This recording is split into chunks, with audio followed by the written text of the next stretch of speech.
महाराष्ट्र की भागती दौड़ती जिंदगी, खासकर मुंबई, जहां हर दिन लाखों लोग अपने सपनों के पीछे भागते हैं।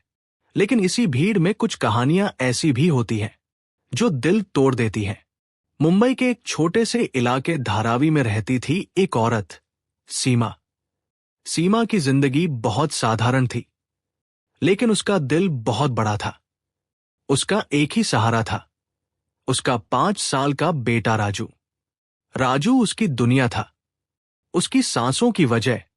हर सुबह सीमा घरों में काम करने निकल जाती और राजू उसके पीछे पीछे भागते हुए कहता, मां, जल्दी आना, मैं अकेला नहीं रह सकता। सीमा मुस्कुरा देती, लेकिन अंदर से टूट जाती। वो काली बारिश वाली रात। एक दिन मुंबई में बहुत तेज बारिश हो रही थी। सड़कों पर पानी भर गया था, ट्रैफिक रुक चुका था। सीमा काम से लौट रही थी, राजू उसका हाथ पकड़े हुए था। तभी अचानक भीड़ में भगदड़ मच गई। लोग भागने लगे, गाड़ियां हॉर्न बजाने लगी, और उसी अफरातफरी में राजू का हाथ छूट गया। राजू! सीमा जोर से चिल्लाई, लेकिन चारों तरफ सिर्फ भीड़ थी, बारिश थी और शोर था। राजू कहीं गायब हो चुका था। सीमा पूरी रात उसे ढूंढती रही, हर गली, हर सिग्नल, हर कोने में। वो पुलिस स्टेशन गई, पोस्टर लगाए, लोगों से पूछती रही, क्या आपने मेरे बेटे को देखा है? दिन बीत गए, फिर हफ्ते, फिर महीने, लेकिन राजू का कोई पता नहीं चला। 5 साल बीत गए। सीमा हर दिन उसी सिग्नल पर खड़ी रहती जहां उसका बेटा खोया था। लोग उसे पागल समझने लगे, लेकिन एक मां कैसे मान ले कि उसका बच्चा अब नहीं है? धीरे धीरे उसने मान लिया कि उसका बेटा अब इस दुनिया में नहीं रहा। उसकी आंखों में अब आंसू भी नहीं आते थे, बस खालीपन था।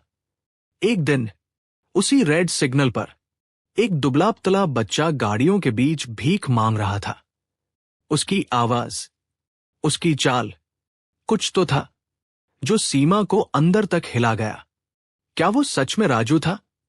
मुंबई की वही भीड़, वही शोर और वही सिग्नल जहां सीमा पिछले 5 साल से खड़ी होती थी। उस दिन भी सब कुछ पहले जैसा ही था। गाड़ियां रुक रही थी, बच्चे भीख मांग रहे थे, लेकिन अचानक सीमा की नजर एक बच्चे पर जाकर ठहर गई। वो बच्चा बहुत दुबला था, चेहरे पर धूल, फटे कपड़े, नंगे पैर, लेकिन उसकी आंखें, वो आंखें सीमा को जानी पहचानी लगी। दिल ने कहा, ये मेरा राजू है। बच्चा एक कार के पास गया और धीरे से बोला, कुछ दे दो, 2 दिन से कुछ नहीं खाया। सीमा के कानों में उसकी आवाज गूंज गई। उसका दिल तेजी से धड़कने लगा। नहीं, ये नहीं हो सकता, मेरा राजू तो। लेकिन मां का दिल कभी गलत नहीं होता। एक दौड़ जो सब बदल दे। सीमा अचानक उस बच्चे की तरफ दौड़ी। रुको! बच्चा घबरा गया और भागने लगा। सीमा उसके पीछे भागी, भीड़ के बीच, गाड़ियों के बीच। आखिरकार उसने उसका हाथ पकड़ लिया। वो पल जिसने सब तोड़ दिया। राजू! सीमा ने कांपती आवाज में कहा। बच्चा डर गया। उसने हाथ छुड़ाने की कोशिश की। छोड़ो मुझे, मैं राजू नहीं हूं। लेकिन सीमा की आंखों में आंसू आ गए। उसने बच्चे का चेहरा अपने हाथों में लिया और उसके गाल पर एक छोटा सा तिल देखा। वही तिल जो बचपन में राजू के चेहरे पर था। सच सामने था। सीमा जोर जोर से रोने लगी। तू ही मेरा बेटा है, तू ही मेरा राजू है। बच्चा कांपने लगा। उसकी आंखों से भी आंसू निकल आए, लेकिन उसने सिर झुका लिया। मेरा कोई नहीं है, मैं अनाथ हूं। एक खतरनाक सच्चाई की शुरुआत। तभी पीछे से एक आदमी की आवाज आई, ओए, क्या कर रही है मेरे बच्चे के साथ? एक खतरनाक दिखने वाला आदमी गुस्से से उनकी तरफ बढ़ रहा था। सीमा समझ गई, ये कोई साधारण बात नहीं है। इस बच्चे के पीछे कोई बड़ा राज छुपा है। कहानी अब और खतरनाक होने वाली है। क्या वो आदमी कौन था? क्या सच में राजू को किसी गैंग ने उठा लिया था? और क्या सीमा अपने बेटे को वापस ले पाएगी? मुंबई का वो रेड सिग्नल, जहां हर दिन हजारों लोग गुजरते हैं, लेकिन कोई नहीं जानता कि इसी भीड़ में कितने मासूम बच्चों की जिंदगी बर्बाद हो रही है। वो खतरनाक आदमी तेजी से आया और बच्चे का हाथ खींच लिया। कितनी बार कहा है, किसी से ज्यादा बात मत किया कर। सीमा गुस्से से चिल्लाई, ये मेरा बेटा है, इसे छोड़ दो। आदमी हंस पड़ा, तेरा बेटा? ये तो मेरा धंधा है। सच्चाई जिसने रूह काम दी। सीमा के पैरों तले जमीन खिसक गई। आदमी ने धीरे से कहा, 5 साल पहले बारिश में जो बच्चा खोया था ना, उसे हमने उठाया था। सीमा का दिल रुक गया। मतलब राजू को किसी ने चुराया था। मासूमियत का सौदा। आदमी बोला, हम बच्चों को उठाते हैं, उन्हें भीख मंगवाते हैं, जो नहीं मानते उन्हें मारते हैं।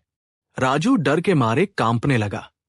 उसके हाथों पर चोट के निशान थे, आंखों में डर था और बचपन कहीं खो चुका था। सीमा अब रो नहीं रही थी, उसकी आंखों में आग थी। आज मैं अपने बेटे को लेकर जाऊंगी, चाहे कुछ भी हो जाए। आदमी ने जेब से चाकू निकाल लिया। एक कदम भी आगे बढ़ी तो अच्छा नहीं होगा। राजू का दिल जाग गया। राजू सब देख रहा था। 5 साल बाद पहली बार उसने मां शब्द महसूस किया। उसकी आंखों से आंसू बहने लगे। मां। सीमा ने उसकी तरफ देखा। वही आवाज, वही प्यार, वही रिश्ता। अब कोई शक नहीं था, वो उसका राजू ही था। सीमा ने बिना सोचे समझे उस आदमी को धक्का दिया। राजू को पकड़कर भागने लगी। आदमी पीछे चिल्लाया, भाग कहाँ रही है? पकड़ो इन्हें। पास के 2 और गुंडे उनके पीछे दौड़ पड़े। मुंबई की भीड़ भरी गलियों में सीमा अपने बेटे का हाथ पकड़कर भाग रही थी। राजू डर के मारे रो रहा था। गाड़ियां, लोग, शोर, सब कुछ धुंधला हो गया था। क्या सीमा इन गुंडों से बच पाएगी? क्या पुलिस उनकी मदद करेगी? या फिर किस्मत फिर से उन्हें अलग कर देगी? मुंबई की तंग गलियां, पीछे दौड़ते गुंडे, आगे जिंदगी की उम्मीद। सीमा अपने बेटे राजू का हाथ कसकर पकड़े भाग रही थी। मां, मुझे डर लग रहा है। सीमा ने उसे सीने से लगाया। कुछ नहीं होगा बेटा, मैं आ गई हूं। पीछे से गुंडों की आवाजें पास आती जा रही थी। भाग नहीं पाएंगे। तभी सामने सड़क पर पुलिस की गाड़ी दिखी। सीमा पूरी ताकत से चिल्लाई, बचाओ, मेरे बच्चे को बचाओ। पुलिस ने तुरंत गाड़ी रोकी। गुंडे भागने की कोशिश करने लगे, लेकिन इस बार सच सामने आया। पुलिस ने गुंडों को पकड़ लिया और जब सच्चाई सामने आई तो सब हैरान रह गए। ये एक बड़ा बच्चों को अगवा करने वाला गैंग था, जो सालों से मासूम बच्चों को उठाकर उनसे भीख मंगवाता था। राजू जैसे कई बच्चे वहां से छुड़ाए गए। सब कुछ शांत होने के बाद सीमा धीरे से राजू के सामने बैठी, उसके चेहरे को अपने हाथों में लिया। अब कोई हमें अलग नहीं करेगा। राजू जोर से उससे लिपट गया। मां, मुझे छोड़कर मत जाना। दोनों फूट फूट कर रोने लगे। वो आंसू 5 साल का दर्द बहा रहे थे। कुछ दिन बाद मुंबई की वही सुबह, लेकिन इस बार सब कुछ अलग था। राजू अब स्कूल जा रहा था। सीमा की आंखों में फिर से चमक आ गई थी। जिस सिग्नल पर कभी उनका रिश्ता टूटा था, वहीं से उनकी नई जिंदगी शुरू हुई। कभी कभी जिंदगी हमें तोड़ देती है, लेकिन एक मां का प्यार हर बार जीत जाता है।